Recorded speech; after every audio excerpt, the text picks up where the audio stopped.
Quais foram as provas concretas que foram consideradas na condenação do ex-presidente Lula? A gente tem testemunhas que fizeram acordo de colaboração, a gente tem testemunhas que não fizeram acordo de colaboração e depuseram, a gente tem os documentos. Que tem uma digital dele, qual é a prova? O caso lá o sítio de Atibaia. Você utiliza a propriedade como se fosse proprietário. Ocupa lá, inclusive, a suíte do casal. Teus bens estão lá. Se o sítio é de um amigo, poxa, é um bom amigo muito chegado teu. E aí o que você tem? As empreiteiras, Odebrecht, OAS, fazendo reformas no sítio lá de Atibaia, sem receber nenhum tostão. Eu nunca ouvi falar que a Odebrecht fazia reforma em sítio, a OAS fazia reforma em sítio. Mas esse é uma ponta do iceberg. O fato é que você tem um esquema que perdurou durante o governo do PT, em que envolveu o quê? Loteamento político da Petrobras, com diretores e gerentes encarregados de arrecadar pagamentos de grandes empreiteiras, como se fosse uma regra do jogo, e esse dinheiro ia para eles parte, que eles enriqueciam, e parte para o mundo político. Seja para financiamento ilegal de campanha, ou seja para enriquecimento ilícito dos políticos. A Odebrecht fez aquele acordo e revelou,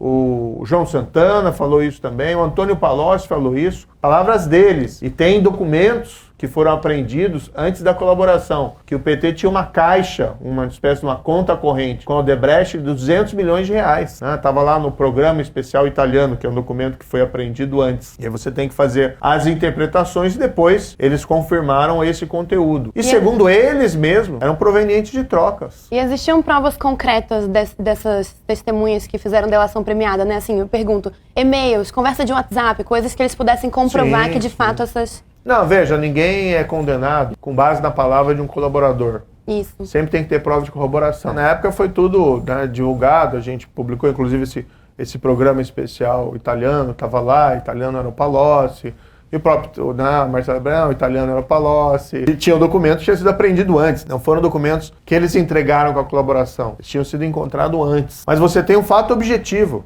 para os céticos, 6 bilhões de reais que a Petrobras retomou por conta da Lava Jato. Então esse dinheiro é o quê? Invenção? As pessoas foram lá, confessaram, pagaram porque queriam fazer uma contribuição para os cofres públicos, para a República Brasileira. Isso aconteceu em qual governo? Governo do PT. Presidência da República do Lula e depois da Dilma. Os fatos são inegáveis. Quem julgou isso, às vezes também tem esse problema. Querem colocar, não, o Moro decidiu. Não. Eu proferi a sentença de primeira instância, que foi confirmada pelo Tribunal em Porto Alegre, por mais 3 juízes, que foi confirmada no STJ por mais 5 juízes, e 3 anos depois vem essa historinha. Era para ser julgado em Brasília.